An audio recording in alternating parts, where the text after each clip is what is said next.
Welcome again to Let's Talk Science with Pastor Dan. I always like sharing these shorts. I know they're not exactly earth-shattering or overly finesse videos, but it's my heart.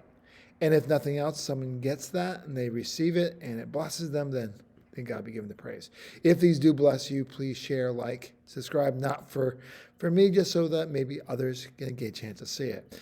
What I want to talk about today is the idea that God does things the opposite, the actual opposite of what we think the best way to do things.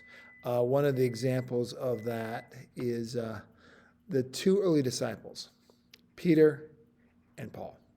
Now, Peter and Paul were about as different a men as you can imagine.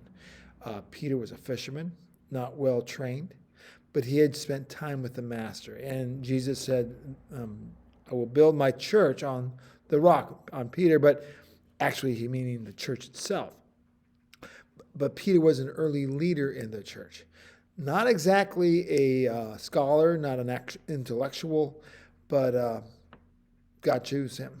And God chooses the things that don't seem to make a lot of sense sometimes. Choosing me, choosing all of us.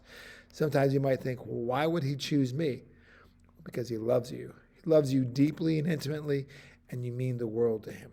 Now, the second man, Paul. Paul was exactly what Peter wasn't.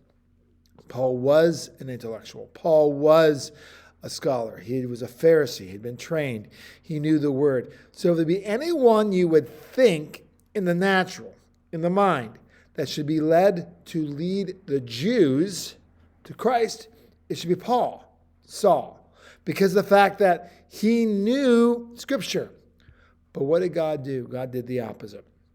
He sent Peter, a man with no theological training, to reach the Jews, the Hebrews. And he sent Paul, Saul, to reach the Gentiles. Now, there does seem to make some sense because a lot of the Gentile world, the Greek and Roman world, was in reason, and that would be a good choice.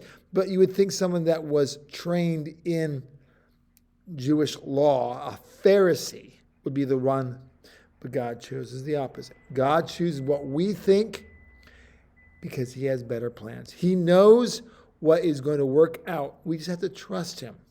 We have to know that he has a better plan. And in that plan, we can rest because he's seen it from the beginning.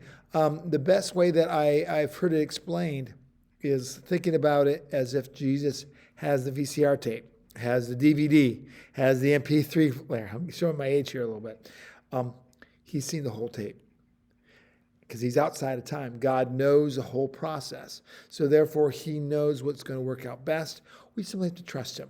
We have to know that he is a loving God, that even though things are hard and things aren't always very easy, he'll never leave us, never forsake us. He's always with us because he died for you to pay the price to bring you to him. That's it for today. Hopefully it's not too bad. Take care. God bless.